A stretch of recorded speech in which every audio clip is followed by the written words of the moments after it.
Information technology university से मैं दावत देता हूँ नवीद अहमद को, जिनकी उर्दू मज़ाहिया तकरीर का मौजू है सुना है उसका मनी लॉन्ड्रिंग का धंधा है। ख़वातीनो हज़रात, सबसे पहले तो मैं सलाम पेश करना चाहूँगा GCU डिबेटिंग सोसाइटी को, क्योंकि इन्होंने पाकिस्तान डिबेटिंग सर्किट को हमेशा बेहतरीन स्पीकर्स दिए हैं। ऐसे स्पीकर्स जो अपनी आवाज़ से बुखारी ऑडिटोरियम पर सहर तारी करते रहे। आज भी आपके सामने ऐसे ही दो बेहतरीन स्पीकर्स मौजूद हैं। एक इस दीवार पे लगा हुआ है, दूसरा उस दीवार पे लगा हुआ है।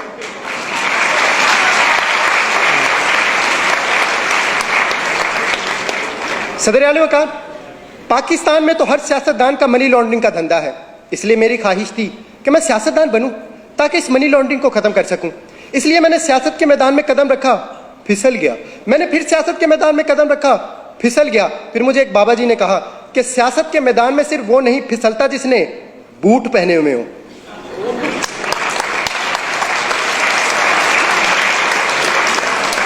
मैंने कहा बाबा जी मेरे पास तो बूट नहीं है, मैं क्या करूं?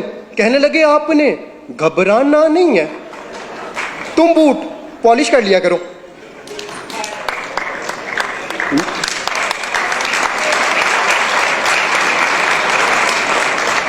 मैंने कहा बाबा जी उससे क्या होगा? कहने लगे बेटा उससे मुल्क में तब्दीली आ जाएगी। मैंने कहा बाबा जी क्या मतलब, वजाहत करें। कहने लगे बेटा वजाहत मैं कर दूंगा मगर तुम डिस्क्वालीफाई हो जाओगे, और हो सकता है डिस्क्वालीफाई होने के बाद लापता भी हो जाओ, क्योंकि वो नंबर 1 है। सदर आला वकार, कुछ ऐसा ही हुआ। कुछ दिनों बाद मैं लापता हो गया और उन्होंने मुझ पर मनी लॉन्ड्रिंग का इल्जाम लगाकर जेल भेज दिया। जेल में मेरी मुलाकात एक निहायत शरीफ इंसान से हुई।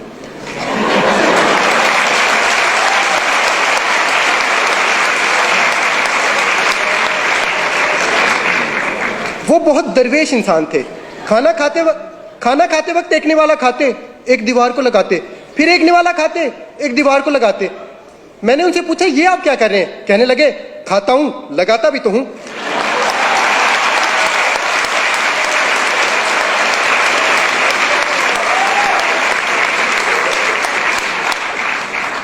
मैंने कहा बाबूजी सुना है आपका मनी लॉन्ड्रिंग का धंधा है, क्या आप इसी वजह से जेल में आए? कहने लगे नहीं बेटा, ये कहानी है 1990 की, जब मैं छुट्टियां गुजारने खलाई जहाज में बैठकर खला में चला गया। वहां पर मुझे एक खूबसूरत एलियन लड़की नजर आई। मुझे उससे मोहब्बत हो गई। उसकी खास बात यह थी कि वो हील की बजाय बूट पहना करती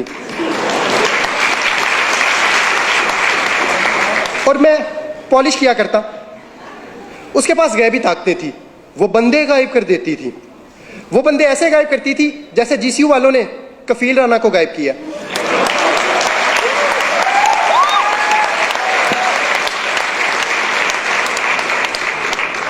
फिर मेरी सालगिरह आई और सालगिरह पे उसने मुझे कुर्सी दी। 2.5 साल तक मैं कुर्सी के साथ खेलता रहा, फिर उसने कुर्सी वापस ले ली। प्यार मोहब्बत का ये सिलसिला ऐसे ही चलता रहा कि 1999 आ गया।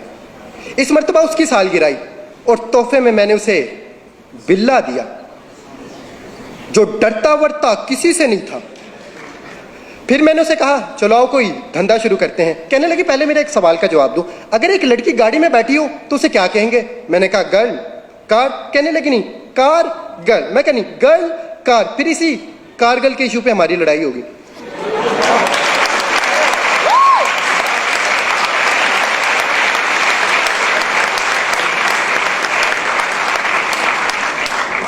लड़ाई इतनी शदीद हुई कि उसने मुझे घर से बाहर निकाल दिया। उस दिन मैंने ये पहली मर्तबा सोचा था कि मुझे क्यों निकाला।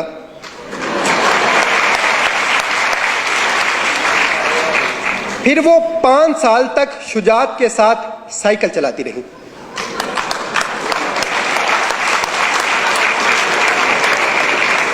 और रहमान का फजल तो उसके साथ था ही। और दूसरी तरफ मुझे एक अरबी शेख मिल गया जो मुझे अपने साथ अल्लाह की सरजमीन पर ले गया। फिर वहां जाके मुझे इस बात का अंदाजा हुआ कि शेखों की 2 इकसाम है और इनमें से सबसे अच्छी है मिल्क शेक। फिर वहां पर मैंने खजूर की रेडी लगाई जिस पर सुबह में शाम को मेरा बेटा बैठा करता और खजूर के कारोबार में हमें दिन दुगनी और रात चुगनी चुगनी चुगनी तरक्की हुई। फिर मैंने मनी लॉन्ड्रिंग का धंधा भी शुरू कर दिया। खजूर का कारोबार इतना बढ़ा कि खजूर को जखीरा करने के लिए हमें लंदन में फ्लैट खरीदना पड़े। कतर का शहजादा तो खत लिखकर खजूर मंगाया करता। माइक्रोसॉफ्ट ने भी हमसे कई मुआहदे किए कैलिबरी में। फिर मैं सारा धंधा छोड़कर घर वापस आ गया क्योंकि अब वो रहीम और मेरी तरह शरीफ हो चुकी थी। फिर मैं उसे मिलने गया और मैंने उसे कहा, थैंक यू रहीम शरीफ।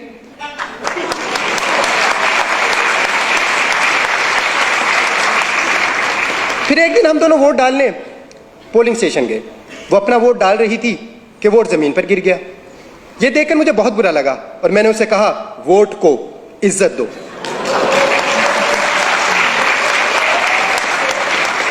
इस बात पर उसे गुस्सा आ गया और उसने मुझे कमर तोड़ जवाब दिया। मैंने उसे कहा, फिर उसने मुझ पर मनी लॉन्ड्रिंग का इल्जाम लगा दिया और उसे मेरी मोहब्बत को ठुकरा कर किसी और के पास चली गई।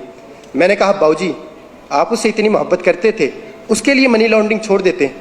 कहने लगे, कैसे मनी लॉन्ड्रिंग छोड़ देता, फिर मेरे बच्चों का क्या बनता, क्योंकि उनकी लंदन में तो क्या पाकिस्तान में भी कोई जायदाद नहीं है। और अगर मैं मनी लॉन्ड्रिंग छोड़ देता तो रोटी कहां से खाता। मैंने कहा, देखें रोटी का वादा अल्लाह ने किया है और सालन आप लंगर खाने से ले लेते। फिर कहने लगे, मुझे छोड़ने की एक वजह यह भी थी कि मैं मोटा था और अब वो हैंडसम के पास गई थी।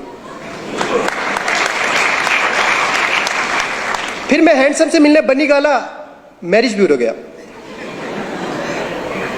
क्योंकि उनका शादियों का धंधा था।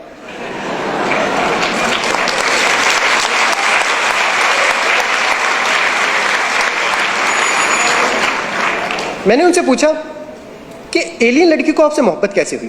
कहने लगे, ये मई के महीने की बात है जब मैं तकरीर करते हुए स्टेज से गिरा। जब एलियन लड़की को यह मालूम हुआ कि मैं गिरा हुआ हूं तो फिर उसने मुझे कुर्सी दी, टायरों वाली, जो रिमोट से चलती थी।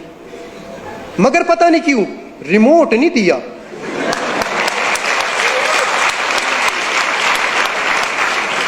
फिर वो 1 साल तक कुर्सी चलाती रही कि रिमोट की बैटरी खत्म हो गई। उसने चार्ज करना चाहा, प्लग दूर था, इसलिए फिर मैंने उसे एक्सटेंशन दी।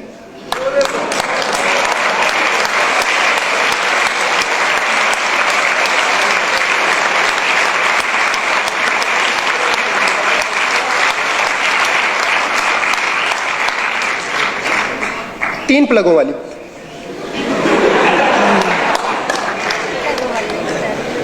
क्योंकि उसकी उम्मीद नाज का हमसे ये मान था कि आप सर्विस बढ़ा दीजिए। सर्विस बढ़ा दी गई। सदर आली वकार, अब तो ये आने वाला वक्त ही बताएगा कि एलियन लड़की रिमोट वाली कुर्सी चलाती है या फिर डीजल वाली।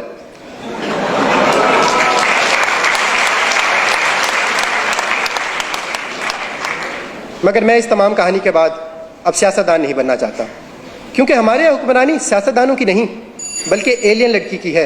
वो जब चाहे जिस पे चाहे मनी लॉन्ड्रिंग का इल्ज़ाम लगाकर उसे कहानी से बाहर कर दे। और अगर हमें ये मनी लॉन्ड्रिंग ख़त्म करना है तो हमें अपना जमहूरी निज़ाम बेहतर बनाना होगा, क्योंकि इस निज़ाम से हमें अक्सर बेवकूफ़ सदर मिलता है। अगर आपको मेरी बात पर यकीन नहीं तो मिसाल आपके सामने है।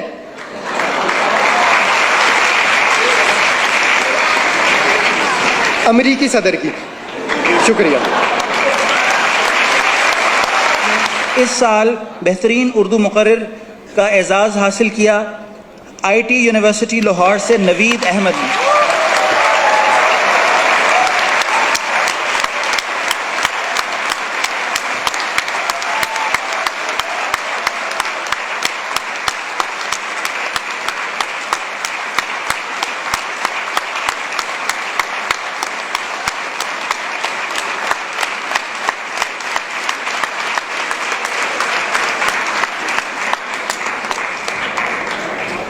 उनतालीसवें कुल पाकिस्तान अल्लामा Mohammad Iqbal bilingual declamation contest की टीम ट्रॉफी हासिल की इस दफ़ा इंफॉर्मेशन टेक्नोलॉजी यूनिवर्सिटी लाहौर